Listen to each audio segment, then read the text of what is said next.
আসসালামু আলাইকুম রহমতুল্লাহ।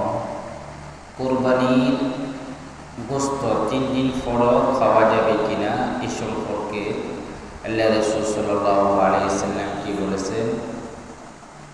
عن جابر بن عبد الله أنه أخبره أن رسول الله صلى الله عليه وسلم نهى عن أكل لحوم الضحايا بعد الثلاثة ثم قال كلوا وتزودوا وأدخروا।